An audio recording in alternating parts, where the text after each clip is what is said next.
Olá, pessoal! Vamos corrigir umas questões da VUNESP que ocorreu agora no segundo semestre do ano de 2025.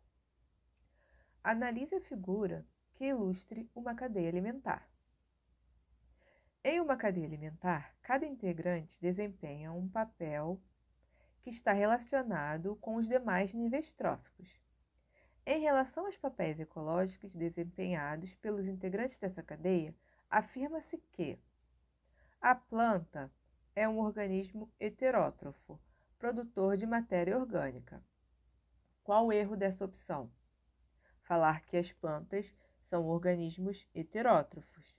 Isto está errado. O roedor é um consumidor primário e secundário. Nesse caso, não.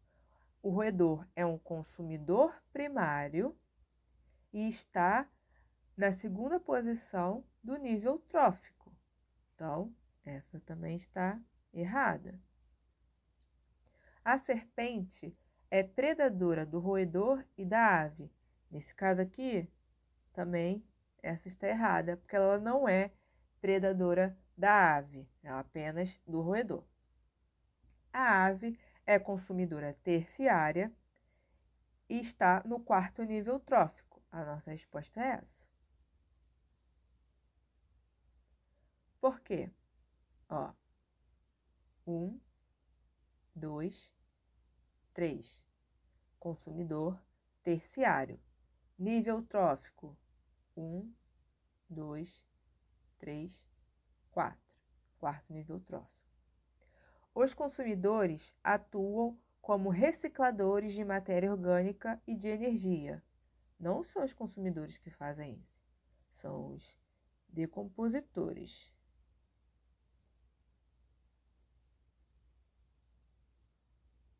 Então, nossa resposta, letra D. A imagem a seguir foi obtida a partir da microscopia eletrônica de varredura de um embrião na etapa de neurula. As estruturas nomeadas na imagem estão presentes em quais desses animais? Vamos lá. Essas estruturas, elas são características de cordados, ou seja, um grupo da qual pertencem todos os animais vertebrados, certo? Aqui, por exemplo, esse tubo neural, temos aqui, tubo neural. Ele vai dar origem ao sistema nervoso central, vai dar origem ao encéfalo, à medula espinhal. Então, por exemplo, todos os animais? Não, por que não todos os animais? Porque, nesse caso, não conta os invertebrados. A gente pensando nessa questão da coluna vertebral. Os vermes também não têm essa estrutura. Os insetos também não. Nossa resposta vai ser a letra E. Mas continuando. Temos também a notocorda, certo? Que é uma estrutura de sustentação que aparece no embrião e nos vertebrados é substituída pela coluna vertebral, também. Essa crista neural, ela origina diversos tecidos como parte do sistema nervoso periférico. Então, estamos lá no sistema nervoso, né? Ectoderma e endoderma são folhetos embrionários presentes em animais triblásticos, então, os vertebrados. Ou seja, essas estruturas, elas não ocorrem em vermes, não ocorrem em insetos, não ocorrem em todos os ou ocorrem em todos os invertebrados, né? Apenas no vertebrados, como por exemplo em peixes ósseos e nos mamíferos, certo? Então, nossa resposta, letra E. A transpiração das árvores da Amazônia libera grandes quantidades de vapor de água na atmosfera. Esse processo contribui para a elevação da umidade de grandes volumes de massa de ar, que são transportados pelos ventos, dando origem aos chamados rios voadores. Essas correntes atmosféricas carregam umidade para outras regiões do Brasil e da América do Sul, influenciando no regime de chuvas. Para que a transpiração das árvores ocorra de forma bastante efetiva, é essencial. Bom, a transpiração das plantas acontece principalmente por meio dos estômatos, que eles vão se abrir e fechar em diversos momentos. E esses estômatos são pequenas aberturas que são localizadas na epiderme das plantas, que controlam a saída de vapor de água para a atmosfera. Então, nesse caso, para que esse processo aconteça, os estômatos precisam estar abertos para permitir que a água evapore, certo? Então, já que estamos falando dessa questão da transpiração e dos estômatos, a nossa resposta correta é a letra A. Então, o bombeamento ativo de seiva, ele não está liberando nada, ele está acontecendo dentro da própria planta. Transporte de massa de seiva elaborada, a mesma coisa, está sendo transportado na própria planta, dentro dela. Fluxo de sais pela epiderme foliar. Tá saindo sais minerais da epiderme foliar, mas não está saindo na forma que vai ser evaporada e vai ser liberada para a atmosfera. Vai ficar apenas ali na epiderme da folha, né? E produção de uma espessa camada de cutícula foliar, semelhante, parecido, né, com a opção acima. Ela vai ficar apenas na parte de cima da folha. Ela não vai ser liberada para a atmosfera para ser absorvida pela atmosfera. Então, nossa resposta, letra A. A fotografia a seguir, aumentada em 40 vezes,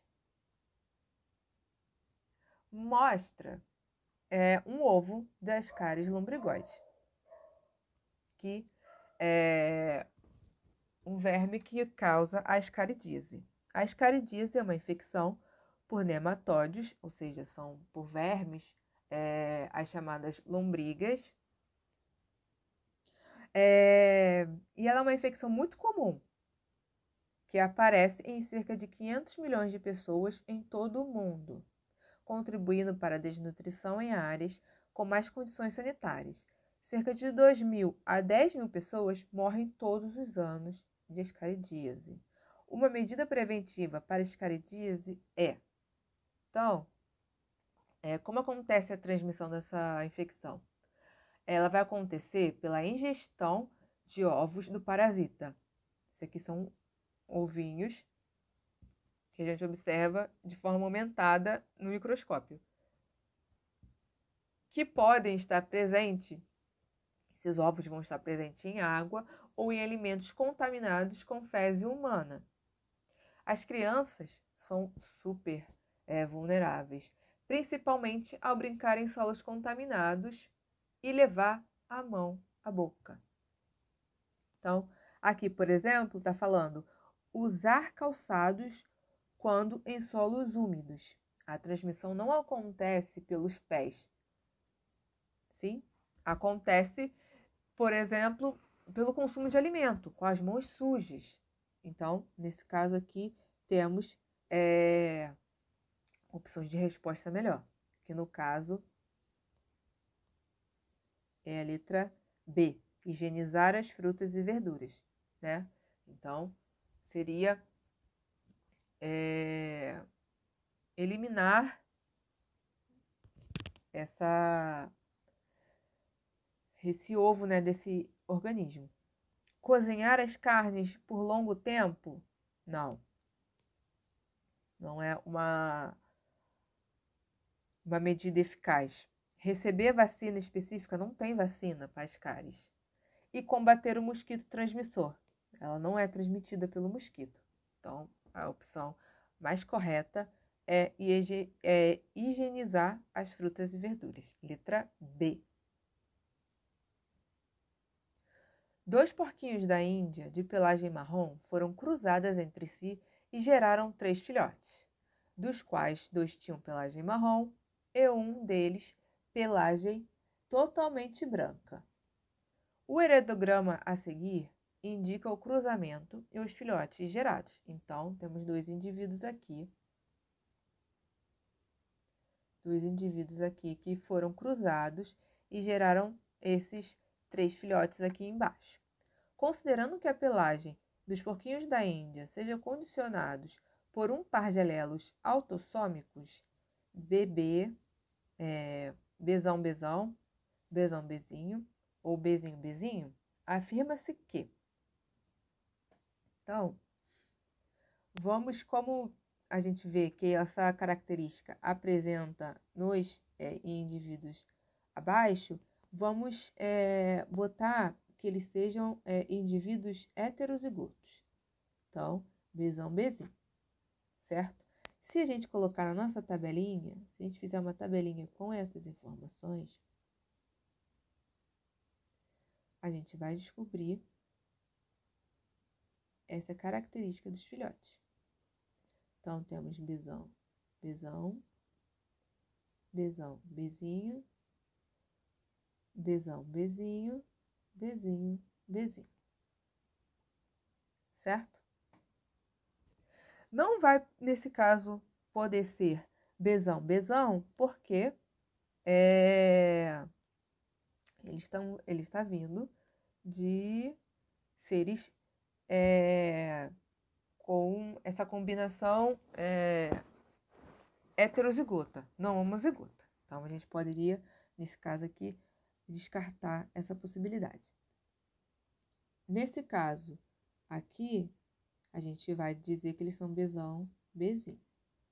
E essa serzinho diferente vai ser Bzinho, Bzinho, certo? Então, nas opções, o indivíduo I2, aqui em cima, o I2, é Bzão, Bzão? Não. Não é Bzão, Bzão. A gente viu que é Bzão, Bzinho. O indivíduo 2, 1, é Bzinho, Bzinho? Também não. Porque ela tem que ter alguma característica. Se ele fosse Bzinho, Bzinho, ele teria que ser branco. O indivíduo 2, 2, é Bzinho, Bzinho? Sim, é a nossa resposta. Os indivíduos 2, aqui embaixo, 2, 1 e 2, 3 são Bzinho, Bzinho? Não, são Bzão, Bzinho. Os indivíduos 1, 1, esse primeiro aqui, e 2, 2 são Bzão, Bzinho? Não, porque a gente viu que esse aqui de baixo é Bzinho, Bzinho. Então, nossa resposta vai ser letra C.